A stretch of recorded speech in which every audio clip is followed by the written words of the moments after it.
Welcome sa Tagalog Horoscope, ang iyong gabay sa pang-araw-araw na buhay. Hatid namin ang pinakadetalyadong horoscope na magsisilbing gabay mo sa pera, trabaho, pag-ibig, kalusugan, at swerte. Naway magtagumpay sa buhay ang lahat ng ating tagapakinig at subscribers sa buong mundo. Maraming salamat sa pag-subscribe at tanggapin ang siksik, liglig, at umaapaw na biyayang hatid ng Tagalog Horoscope. Ito ang iyong pang-araw-araw na horoscope para sa Libra para sa Abril 15, 2025. Habang sinasalubong mo ang araw na ito ng Abril 15, mapapansin mong tila sumasayaw ang universo sa paligid mo, isang tahimik ngunit masiglang pagsayaw ng mga enerhiya na sumasalamin sa kalagayan ng iyong kalooban. Ang kalikasan ng mga pangyayari ay maaaring tila mahirap basahin, ngunit sa ilalim nito ay may mas malalim na mensahe para sa iyo. Ang iyong papel bilang tagapamagitan, bilang taong kayang makakita ng katotohanan mula sa magkabilang panig, ay muling sinusubok. Maaaring maramdaman mong ikaw ay ginagawang tulay sa pagitan ng dalawang taong may hindi pagkakaunawaan, o ikaw mismo ay nasa gitna ng mga desisyong kailangang timbangin. Ang bigat ng inaasahan mula sa iba ay maaaring lumubog sa dibdib mo tulad ng isang alon na dahan-dahang sumasakop sa buhangin. Ngunit tandaan, sa kabila ng iyong natural na hangaring panatilihin ang balanse, hindi mo kailangang isakripisyo ang sarili mong pangangailangan para lamang matugunan ang kagustuhan ng iba. Ang paalala ng araw na ito ay simple ngunit makapangyarihan, okay lang na umatras sandali. Sa pag-urong na ito, mas mauunawaan mo kung ano ang tunay mong nararamdaman. Sa dami ng iyong ginagawa para sa ibang tao, baka nakakalimutan mong ikaw rin ay nangangailangan ng atensyon, pagmamahal, at pangunawa. Ang pagiging tagapamagitan ay hindi lamang tungkol sa kapayapaan ng iba, ito rin ay tungkol sa iyong sariling kapayapaan. Ang araw na ito ay tila isang paanyaya para sa iyo na i-check ang sarili mong emosyon at damdamin, mga bagay na maaaring naisantabi mo habang inuuna ang kalagayan ng iba. Ngayong araw ay inihahayag ang enerhiya na naghihimok sa iyo na pakawalan ang mga bagay na hindi na makabuluhan sa iyong pag-unlad. Isipin mo kung gaano kabigat ang pakiramdam ng may dalang mga hindi na kailangang emosyon, alalahanin, at pag-aalinlangan. Hindi mo kailangang laging dalhin ang bigat ng nakaraan. Ang bawat sandali ay isang pagkakataon upang bumitaw sa mga kaisipang hindi na nagbibigay ng kapayapaan sa iyo. Ang araw na ito ay nagtuturo na sa pagbitaw mo sa luma, binibigyan mo ng puwang ang bago, ang mas magaan, mas masigla, at mas makabuluhang bersyon ng iyong sarili. Ang pagyakap sa isang damdaming puno ng pagkamalikhain at kagaanan ng loob ay isang paraan upang mapaangat mo ang sarili mong enerhiya.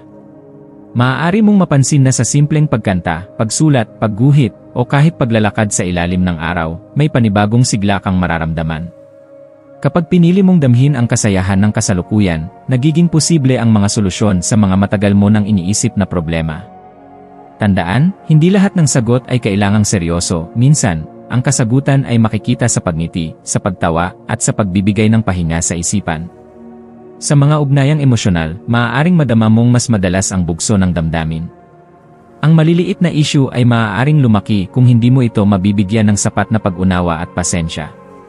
Kaya naman, ang isa sa pinakamahalagang paalala sa araw na ito ay ang maging mulat sa sarili mong nararamdaman. Huwag mong hayaang maipasa mo sa iba ang bigat na hindi mo palubos na nauunawaan. Sa halip, subukan mong unawain ang pinagmumulan ng emosyon na iyong nadarama, ito ba'y dahil sa takot, sa pagod, o sa pag-asang hindi pa natutupad? Sa pagkakaroon mo ng malalim na self-awareness, nagiging mas bukas ang puso mo sa paglikha ng koneksyon na tapat, malalim, at tunay. Ngayon ay may banayad na tulak upang subukan mong lampasan ang mga limitasyon na matagal mo nang nilagyan ng guhit. Ang pagkamausisa na nasa loob mo ay tila humihimok sa iyo na magtanong, sumubok, at tuklasin ang mga posibilidad na dati ay hindi mo inakala. Huwag kang matakot sumubok ng bago. Sa bawat hakbang mong papalayo sa dating kinasanayan, mas nararamdaman mo ang kalayaan at potensyal ng iyong pagkatao. Ang mga bagong kaalaman ay nagbibigay sa iyo ng bagong perspektiba, at ang bagong perspektiba ay nagbibigay daan sa panibagong sigla. Kapag pinakawalan mo ang mga bagay na nagpapabigat sa iyo, mga dating pananaw, mga takot, mga kahapon na puno ng alinlangan, binibigyan mo ang sarili mo ng pagkakataon na maranasan ang ligaya sa kasalukuyan. Ang paglago ay hindi lamang resulta ng tagumpay, ito rin ay bunga ng kakayahang bumitaw at magsimula muli. Hindi ka hinihikayat ng araw na ito na maging perpekto. Sa halip, hinihikayat ka nitong yakapin ang sarili mong paglalakbay, kasama ang mga pagkakamali, pag-asa, at lahat ng emosyon na bumubuo sa iyo bilang isang tao.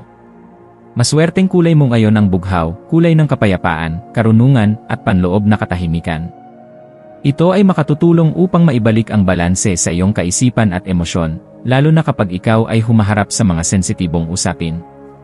Ang maswerteng numero mo ay 25 at 9. Ang mga numerong ito ay sumasagisag sa pagbabagong loob, pagkumpleto ng isang siklo, at panibagong simula. Kapag nakita mo ang mga numerong ito, ituring mo itong senyales na ikaw ay nasa tamang direksyon. Ang maswerteng gawain mo ngayon ay journaling o ang simpleng pagsusulat ng iyong iniisip, isang tahimik na paraan ng pagpapalaya sa damdamin at pag-unawa sa sarili. Sa pagtatapos ng araw na ito, bigyan mo ang sarili mo ng pagkakataong umupo sa katahimikan at balikan ang mga nangyari. Ano ang natutunan mo? Ano ang kaya mong pakawalan? Ano ang kaya mong yakapin? Sa bawat pagninilay, mas lumalalim ang iyong pag-unawa sa sariling damdamin, at mas nabubuo ang lakas ng loob mong harapin ang mga susunod na araw. Huwag mong kalimutan na kahit ikaw ay tagapamagitan, ikaw rin ay isang nilalang na may damdamin, pangarap, at pangangailangan. Karapat-dapat kang alagaan, hindi lamang ng iba, kundi ng sarili mo mismo. Sa bawat sandaling pinipili mong pakinggan ang sarili mong tinig, mas pinapalapit mo ang sarili sa isang buhay na mas buo, mas malaya, at mas totoo. Ang araw na ito ay hindi lamang isang pahina sa kalendaryo. Isa itong paalala ng iyong lakas, ng iyong kakayahang magmahal ng walang kapalit, at ng iyong katapatan sa kapayapaang hinahanap ng iyong puso. Patuloy kang magliwanag, Libra. Sa bawat pagsikat ng araw, dala mo ang liwanag ng pagkakaunawaan, ng paghilom, at ng pag-asa, at iyan ang regalong patuloy mong ibinibigay sa mundo.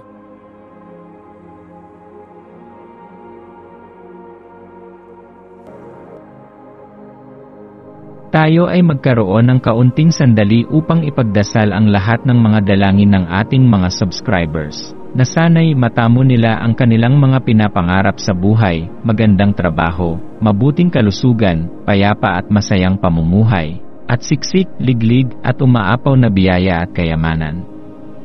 Ipinagdarasal namin ng mataimtim ang lahat ng mga komento sa nakaraang video, at hinihiling namin, Panginoon, na pagpalain mo ang ating mga subscribers ng masayang buhay sa mundong ibabaw.